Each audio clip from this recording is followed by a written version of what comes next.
নমস্কাৰ।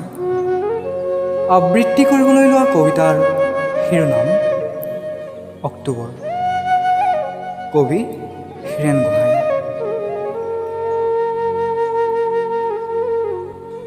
কঠোৰ কৰুণ শীতৰ ৰাতি, বাহিৰত শিথিত বতাহৰ আৰ্তনাদত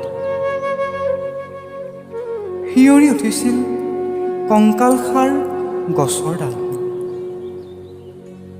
ভিতৰত অৱশেষত জঠৰ হৈ পৰা আমাৰ দেহবোৰৰ ওপৰত মেৰমেৰকৈ কঁপি উঠিছিল পজাঘৰৰ জীৰ্ণ ছাল, আৰু পথাৰত বৰফৰ গধুৰ মৰ কাপোৰখন হাঁহি উৰাই দি ফুলি উঠিছিল টিক টিক কৰে ৰঙা ফুলপাহ,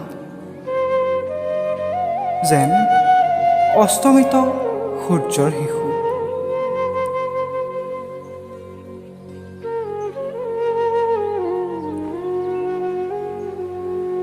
সেই ঠাইতে ঢালি দিছিল ডেকা সৈনিকবোৰে সিহঁতৰ ভৰ যৌৱনৰ তেজ।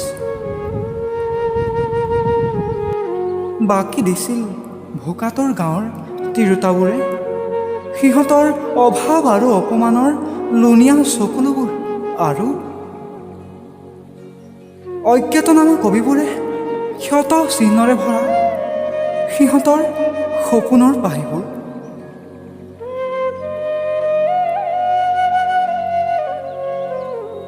দুপৰ ৰাতি সাৰ পালো কলাগুমতিৰ পৰা।